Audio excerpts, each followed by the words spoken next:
créeront et se donneront une foule de docteurs selon leur propre désir. Voilà, ils se donneront une foule de docteurs. C'est-à-dire que ils vont faire de telle sorte que les gens puissent prêcher ce qu'eux ils veulent. Là, ils applaudissent, oh, il y a ces pasteurs, parce qu'ils se sont donnés des fautes de docteurs qui disent, qui prêchent la parole, en réalité, ils distraient ils aiment cette distraction-là. Ils appellent des personnes qui n'ont même pas cette autorité ou qui n'ont même pas cette appellation qu'on appelle pasteur, qu'on appelle tant. C'est des fautes de docteurs qui peuvent enseigner, mais enseigner quoi? Le faux. Il faille que les gens reviennent à la parole authentique. Il faille que l'Église revienne à son lustre d'enfant. Il faille que les enfants de Dieu reprennent le parcours des pèlerins. Il faille que les gens s'inscrivent dans la dynamique de Christ. Il faille que nous nous inscrivions dans ce que le Seigneur veut que nous enseignions.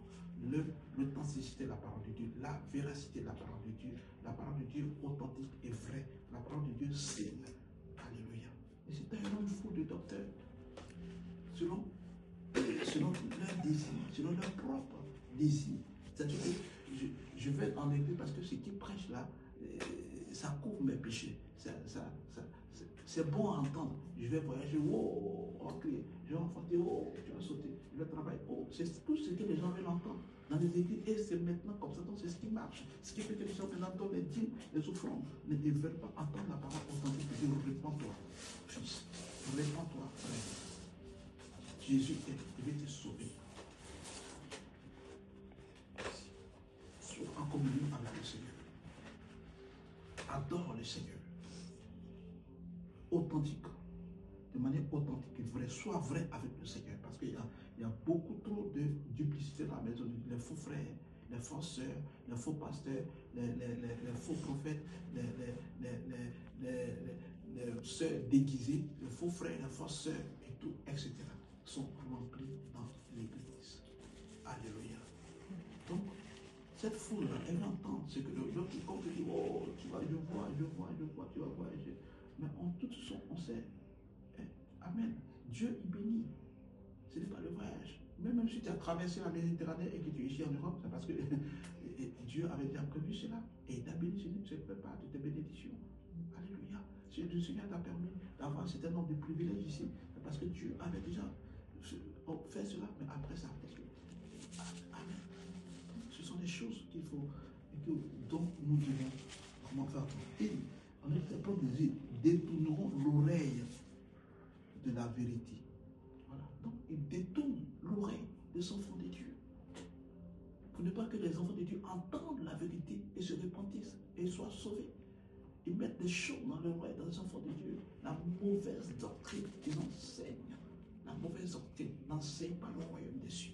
N'enseigne pas la repentance. N'enseigne pas le salut des âmes. Mais ils enseignent des choses pour détourner la vérité. Pour ne pas que les gens entendent la vérité. Parce que si la vérité est connue, mais personne ne la suivra plus.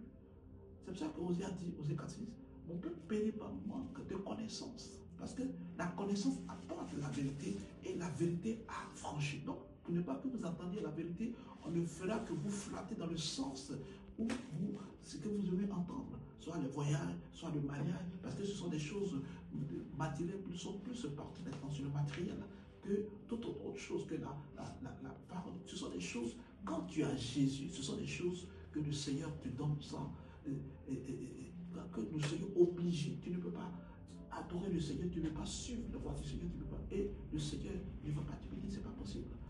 L'obéissance à la parole de Dieu ouvre toutes ces portes-là pour que tu te maries, pour que tu sois béni, pour que tu prospères, pour que tu avances. Mais tant que tu n'as pas considéré, autant que tu ne considères pas la parole de Dieu, autant que tu ne t'inscris pas dans ce que le Seigneur a dit, tu n'obéis pas à la parole de Dieu, mais toutes ces choses vont retarder. Donc, pour ne même pas, on fait fuir une obéissance à la parole de Dieu parce qu'on n'est pas prêt à abandonner ce qu'on fait dans le monde. On n'est pas prêt à abandonner nos mauvaises attitudes, on n'est pas prêt à quitter le péché. Donc, on veut plutôt celui qui va nous caresser dans le sens du poil, comme on le dit.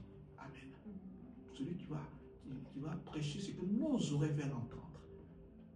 Nous, on prêche, ce n'est pas ce que vos oreilles veulent entendre, mais ce que le Seigneur veut que nous prêchons la vérité. Le Seigneur Jésus est le chemin, la vérité et la vie.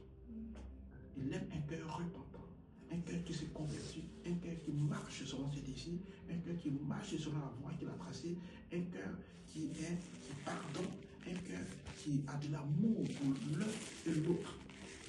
Ce n'est pas un cœur qui se détourne de la vérité et connaît, d'autres même connaissent, savent la vérité, mais tout autour de la vérité.